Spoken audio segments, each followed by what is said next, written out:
Ryan's childhood sweetheart lost a game and was punished by having to do a pole dance.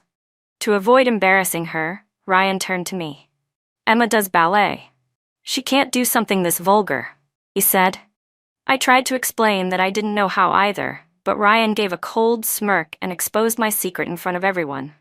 Didn't your mom raise you doing this kind of dance? Even if you haven't done it yourself, you've watched it enough to know how. I didn't cry or make a scene. I just gave him back the engagement ring. Our friends all said the joke had gone too far and told him to hurry and chase after me. Don't worry about her. She's just mad. With his temper, he'll come back within 10 minutes. Later, I heard that at Ryan's wedding there was no bride. He lost it completely by the end of the year. His friends threw a big party at a villa in the hills and sent a message in the group chat. Everyone, no excuses. You all have to be there tonight. Anyone who doesn't come will be broke next year.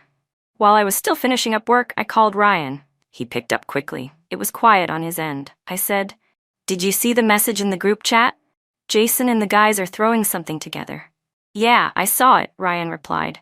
I looked at the time and said, "It's almost time, in about half an hour." Before I could finish, Ryan interrupted me. "You should take a cab over by yourself." "You're not going?" I asked. Honestly, if Ryan wasn't going, I didn't feel like going either. After all, those were all his friends. "Ryan, are you ready?" A soft, slightly whiny voice came through the phone. I didn't even need to guess. It had to be Emma. I couldn't think of anyone else. "You're with Emma?" I asked without thinking. "Yeah," Ryan answered. "I'm taking her there first. She has a lot of stuff, enough to fill the whole car. So it wasn't that he wasn't going, he just had to give Emma a ride first." While he was explaining, Emma's voice cut in again. "Is that you, June? Ryan, you're taking me, but not June? Are you trying to make her mad? If I had known, I would have learned to drive and gotten a license so I wouldn't trouble you." Ryan reminded her, "You forgot what the doctor said. You have a heart condition, you're not supposed to drive." "Oh, I know," she replied in a playful tone. "I was just saying it."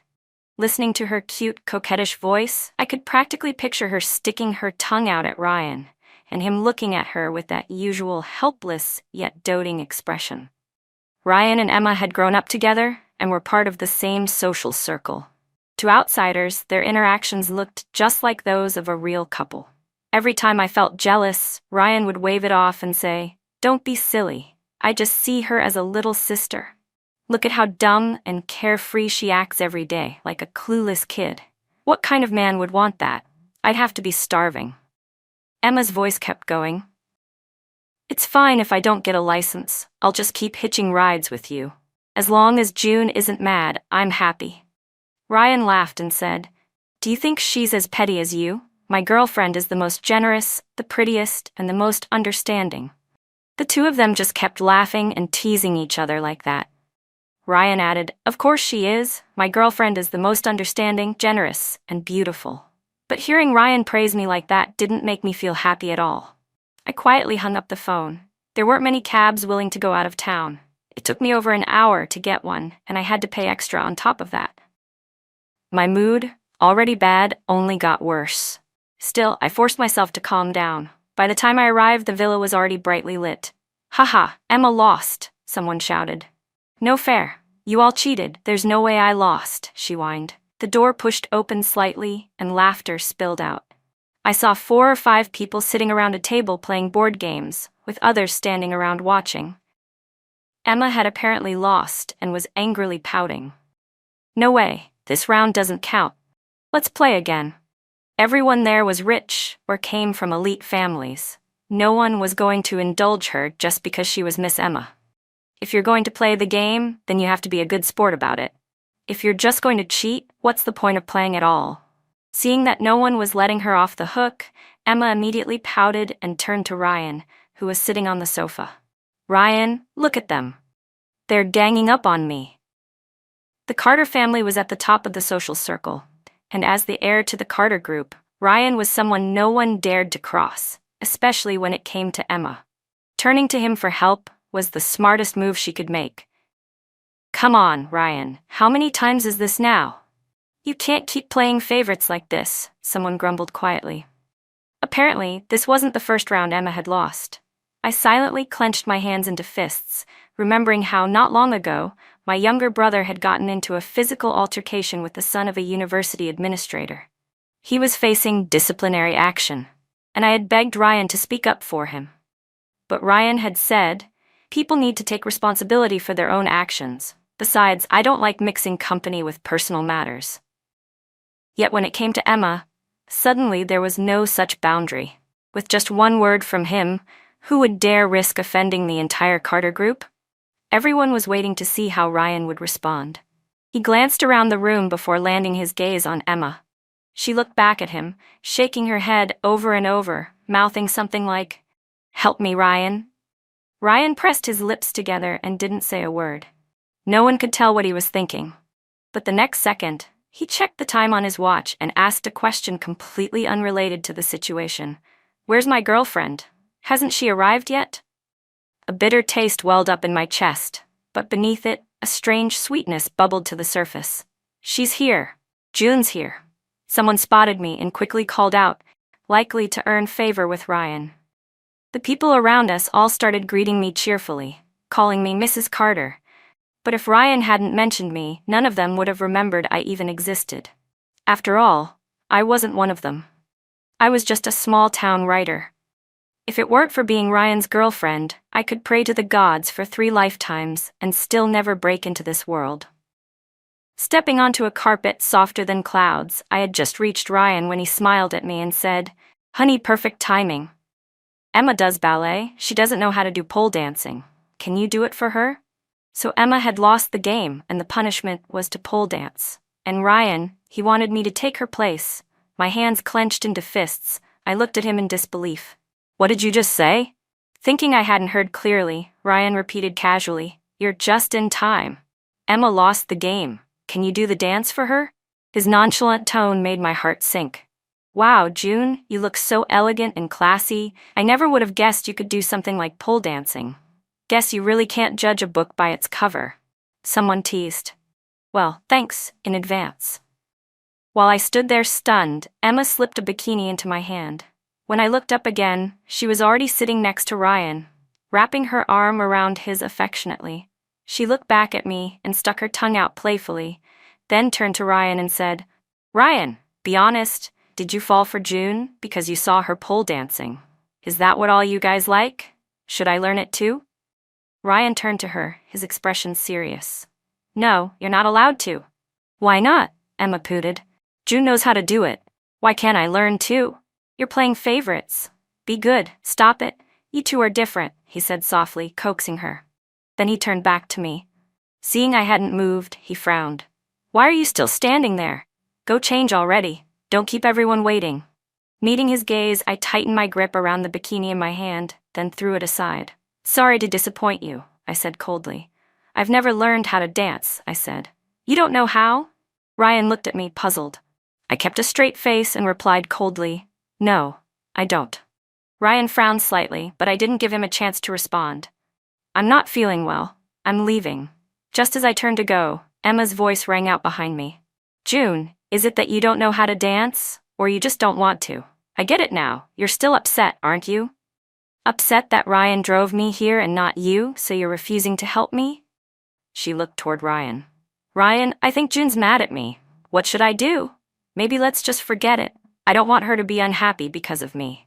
As she spoke, Emma stood up and reached for the bikini I had thrown to the floor. But the moment she moved, Ryan pulled her back. "You're a ballet dancer. Your legs are precious. Don't mess around," he said. Then he turned to me again. "Didn't you once tell me your mom raised you doing this kind of dance? Even if you've never done it yourself, you must have picked it up from watching her." "Are you kidding me?" Someone snorted. No wonder she managed to reel in Mr. Carter.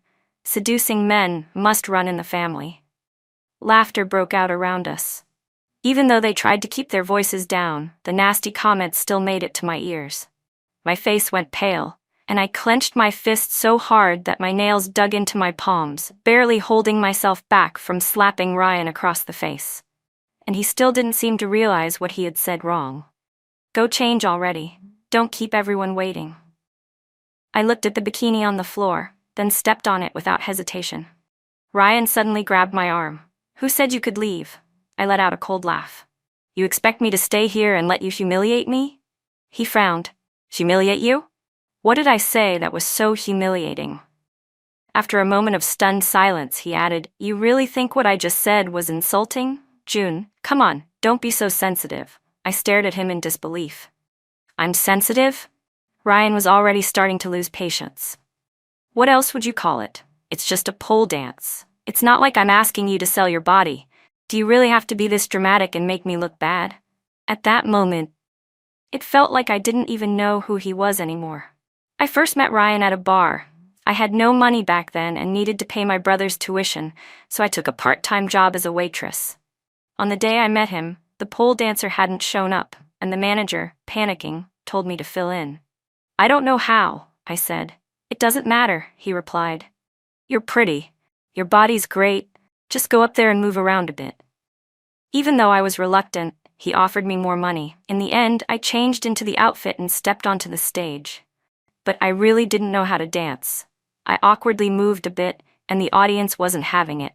Some even shouted, What the hell is this? Stop pretending. Show us something hot already. This ain't a convent. Don't play innocent. You're already out here selling yourself, so act like it. Keep this up, and we want a refund. The situation quickly got out of control. The manager blamed everything on me and threatened to dock my pay unless I kept dancing. I had just entered the workforce and didn't know how to defend myself. I was inexperienced, timid, and overwhelmed. My words got stuck in my throat and I started crying on stage. Then Ryan showed up.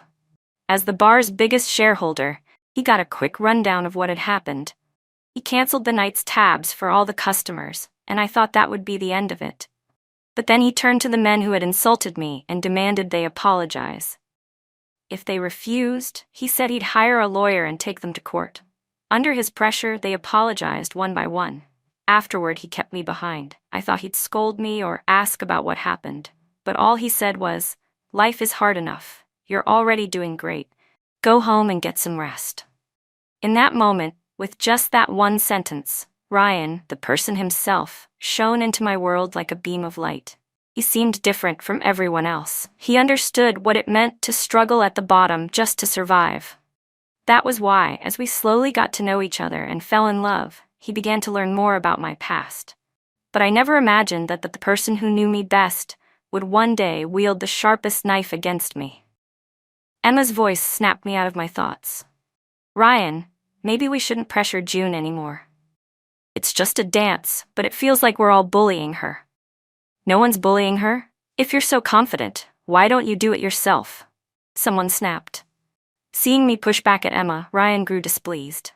Didn't I already say Emma is a ballet dancer? She can't do that kind of vulgar dance. His words made my heart sink completely. I nodded. Okay.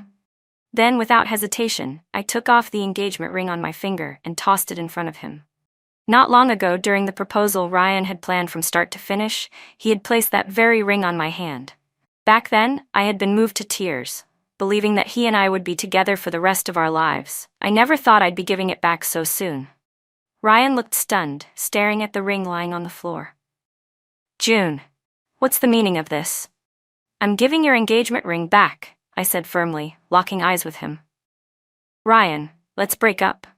The second those words left my mouth, the entire atmosphere in the room froze. Ryan's face tensed up, veins bulging at his temple. Sensing the mood shift, the people who were just moments ago egging me on to pole dance quickly tried to smooth things over. Come on, June. Don't joke like that. Breaking up isn't something to take lightly. Yeah, June, Ryan was just messing with you. Don't take it to heart. June, Ryan loves you so much, he would never actually let you do something like that. Exactly, Ryan. That joke went too far. You better make it up to her. I knew these people. They weren't standing up for me because they cared.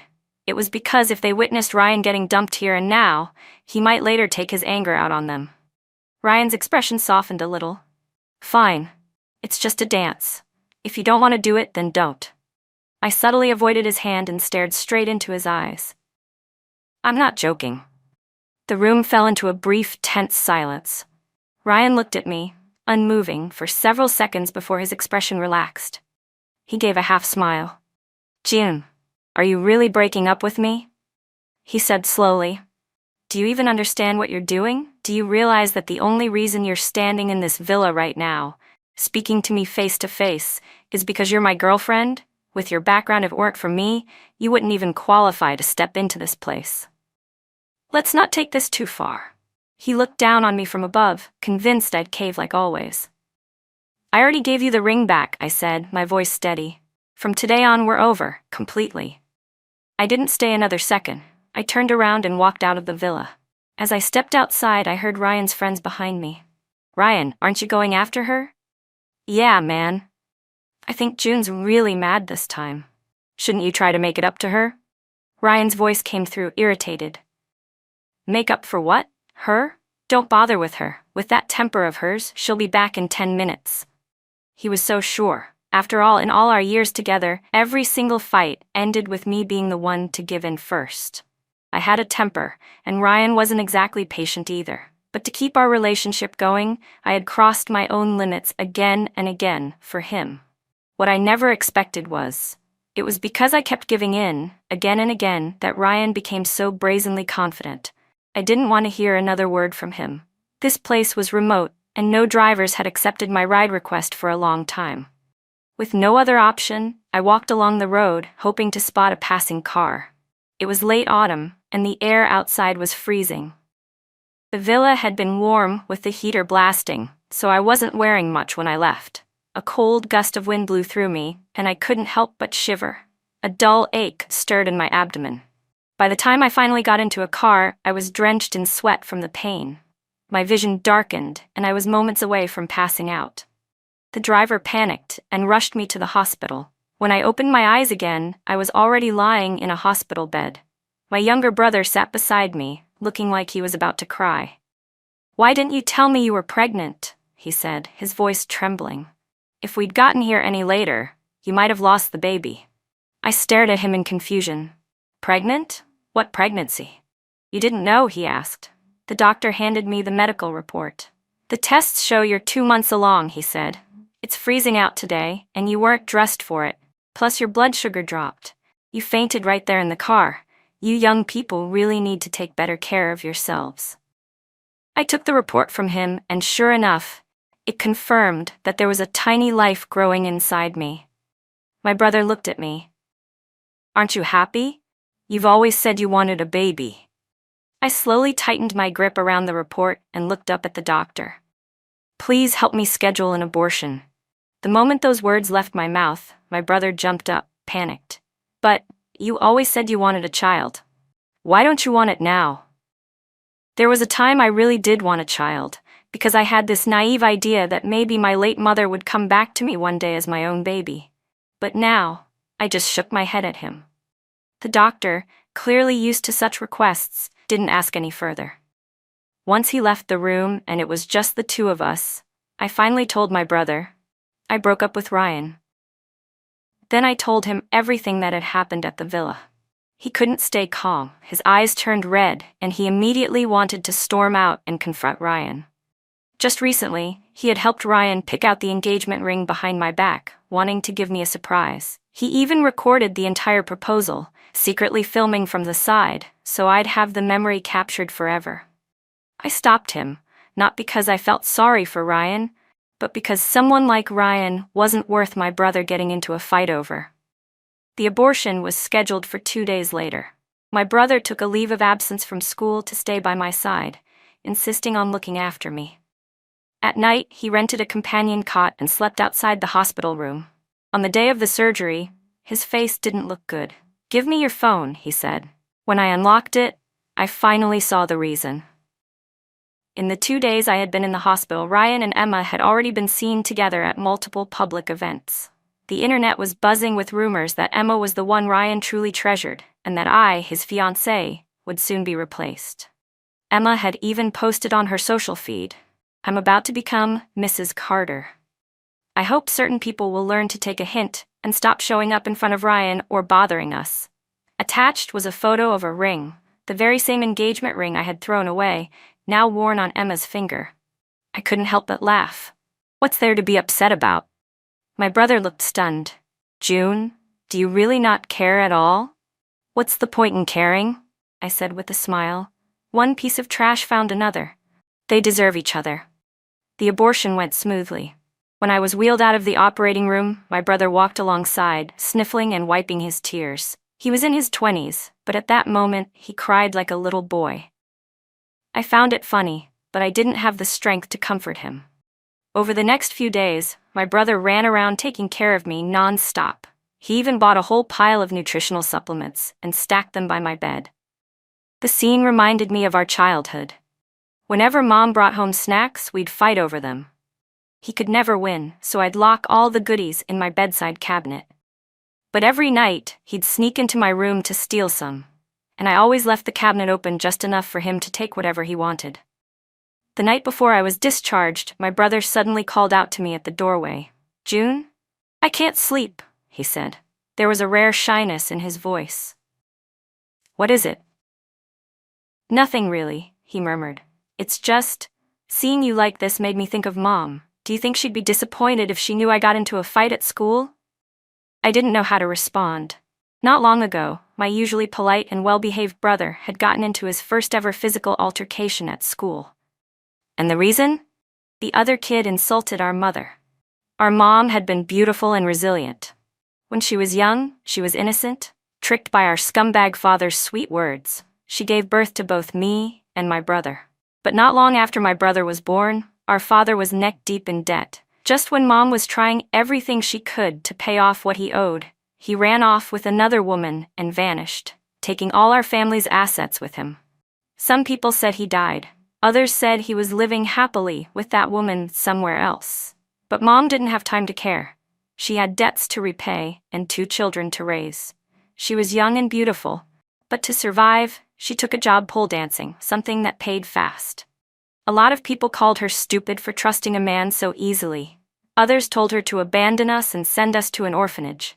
But Mom always just smiled and ignored them. She lived in the moment. Still, during our school years, people often mocked us for it, saying our whole family was dirty and refusing to associate with us. Whenever Mom heard about these things, she'd hug us tightly and apologize over and over again. But my brother and I both knew she had nothing to apologize for. Sadly, she never got to see us grow up. She passed away from overwork while I was in college. I looked at my brother and said, "How could Mom ever be mad at you? She'd be proud that you stood up for her." "So, what's your plan now?" he asked. I paused. Professor Sue reached out to me recently. He asked if I'd be interested in being his assistant. I've actually been thinking it over. But if I take the job, I'll have to go abroad with him for a few years. Professor Sue had been my college professor. He was now affiliated with my brother's school. Ever since college, he had always tried to mentor me. But back then, I wasn't interested in academia and turned down his offer. Even so, we'd kept in touch, and he'd always checked in on me. When my brother got into trouble recently, it was Professor Sue who stepped in to help. My brother immediately understood what I was thinking. "June, just go. Don't worry about me." "When are you leaving?" he asked. "The 1st of next month." I lowered my gaze. "Ryan, by next month, I'll be completely out of your life." After leaving the hospital, I urged my brother to return to school. I went back home alone to pack my things. Since I started dating Ryan, I had moved into his house. Though technically just one of his many properties, after living there for so many years, it had started to feel like home. What I didn't expect was that the moment I stepped inside, a piece of women's lingerie flew at me. I looked up and saw Emma, dressed in a pure white wedding gown, laughing as she ran down the stairs. When she saw me, she gave me a mocking smile, though her voice was sickeningly sweet. "June, you're back." Hearing that, Ryan also came down the stairs. "You're back," he said, like it was the most natural thing in the world. The tone in his voice sounded like I was a guest walking into his house. That night, nothing happened between us. Was Ryan really that certain I'd come back to him? Maybe seeing me return today confirmed it in his eyes. He probably thought this was my way of giving in. I didn't bother to explain. Instead, I turned to look at the wedding dress Emma was wearing. When Ryan noticed me staring at it, he cleared his throat awkwardly. "You weren't around, so I asked Emma to help sort through the dresses. You're a bit slimmer than she is. Since it fits her, you can just get a size smaller." Emma let out a playful giggle. Ah, stop. This is what you call curves, okay? June, since you're here, I'll take off the dress and give it to you right now. I cut her off. No need. I don't like secondhand things. Ryan's expression twitched slightly, but he didn't argue. Instead, he pulled out a list. You said you didn't want too many people at the wedding, so I had them make a guest list with just close friends and family. Take a look and let me know if there's anyone you'd like to add. Oh, and do you still have space for bridesmaids? Emma's never been one before. If there's an opening, maybe you could add her too. I looked at the list. Originally, Ryan and I had planned to get married 3 months after our engagement. If it hadn't been for everything between him and Emma, maybe I would have already given up the chance to study abroad with Professor Sue, waiting like a fool to become his bride. But now? I shook my head. Let her have it. If the wedding's already missing a bride, filling in another bridesmaid might as well balance things out. Ryan didn't expect me to agree so easily. He was momentarily stunned. You really mean it? I stepped past him and headed upstairs. Ryan tried to follow, but Emma stopped him. Ryan, come with me to pick out my bridesmaid dress. It's my first time being one. If you don't help me, what if I choose something too flashy and outshine June at her own wedding? Ryan eventually gave in to her coaxing. He reached out and tapped her on the nose. You. As the sound of their footsteps faded, I received a message from Emma. June, you really have some nerve. The wedding is right around the corner, and your fiancé is still dress shopping with another woman. Let me be honest with you. Ryan's been sick of you for a while. Could you stop being so shameless and clinging to him? Even if you marry him, so what? With just a little effort from me, he'll still come running back. Look at how easily he followed me today. I let out a quiet laugh. The fact that someone like Ryan still had women fighting over him was absurd. I didn't reply. My first instinct was to delete and block her, but as my eyes drifted to the guest list and the wedding schedule tucked underneath, a new idea quietly formed in my mind. On the day of the wedding, Ryan stood in front of the mirror, adjusting his suit, unable to hide his nerves. He had been preparing for this day for a long time. These past weeks had been hectic, balancing company matters while personally overseeing every detail of the wedding. He hadn't seen June in a while. He thought she would have reached out by now, but she hadn't made a move at all. Could she still be mad? Ryan was frustrated. In the years they had been together, they'd fought many times, big and small. Whenever they argued, June always caused a scene, and Ryan had his own way of dealing with it. He would just go cold and cut off all communication. After a while, she'd come back to him, teary-eyed and asking for forgiveness. That's what he had expected this time too. But ever since the fight at the villa, June hadn't contacted him once. Even when they ran into each other at home, her attitude remained cold and distant. No matter what he said, her responses were always indifferent, as if he didn't matter to her at all. Still, at least she seemed serious about the wedding.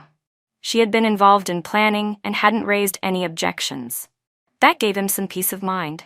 I hadn't been idle either. I had my own plans quietly in motion. Still, Ryan couldn't shake the unease in his chest. He couldn't put his finger on it, but something about me felt different.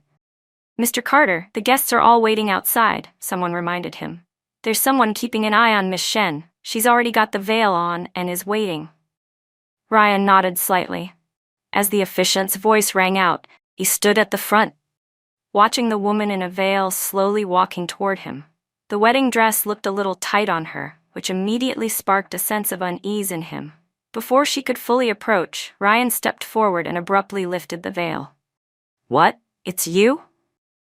Underneath the veil wasn't the face he had longed for, mine, but instead, a shy and blushing Emma. Ryan, she whispered, trying to act coy. Before the stunned guests could react, the massive screen at the front of the hall lit up. One by one, photos and video clips appeared, scenes of Ryan and Emma together. Holding hands, hugging, kissing in private, they played out clearly for everyone to see. And at the end, footage of Emma repeatedly taunting me appeared. June, do you even know your place? She sneered in the video. You're nothing but trash raised by a pole dancer. What makes you think you deserve Ryan? You think he really loves you? He's just playing with you. Someone like you, he'd never marry. And even if he did, so what? he could always divorce you. When you weren't around, Ryan and I were always together. He just didn't want to tell you.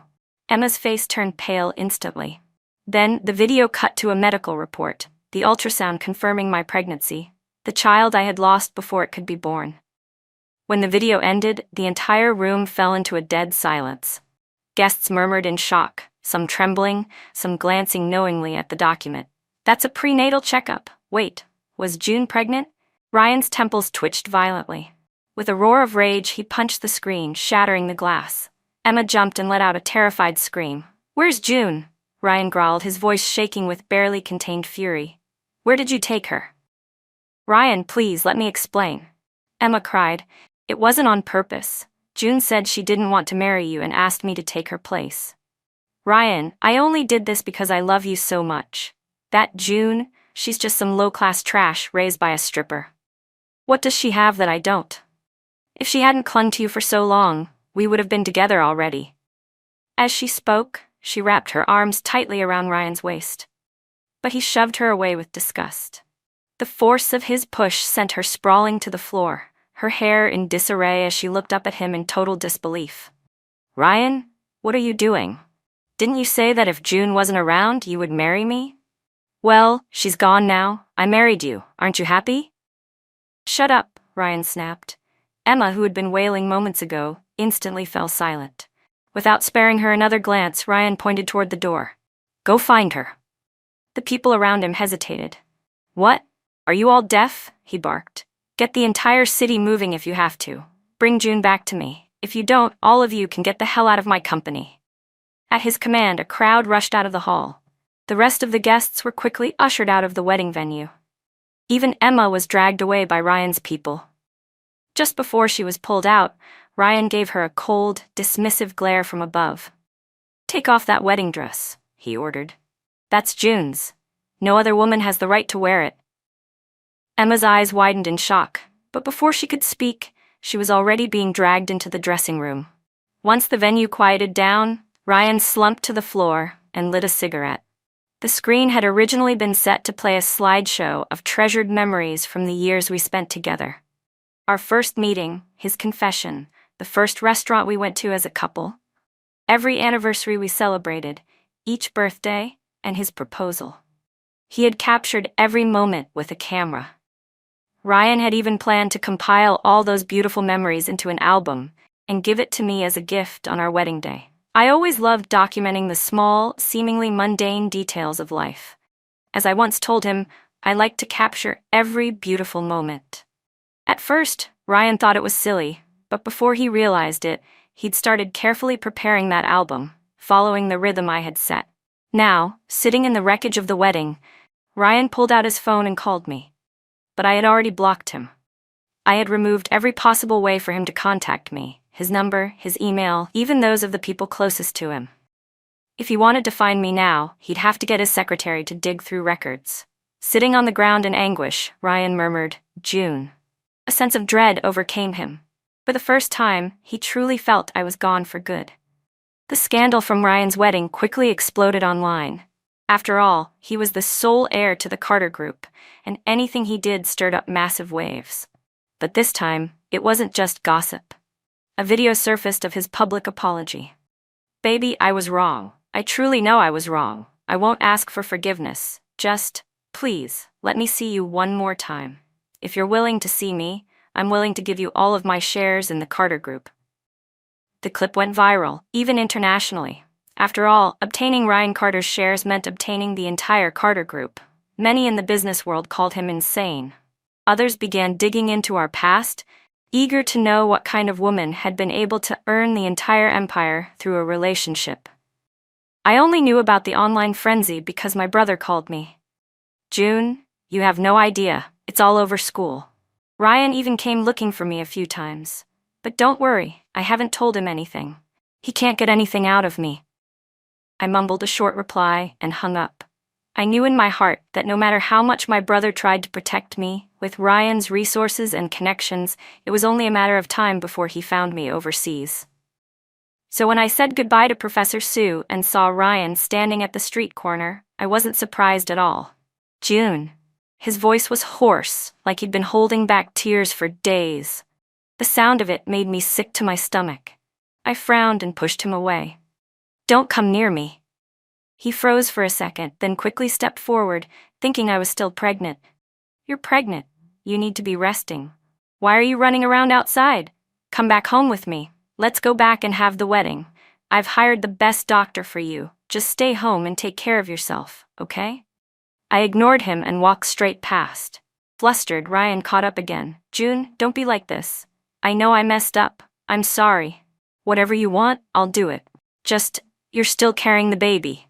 If you stay angry like this, it's bad for the baby too.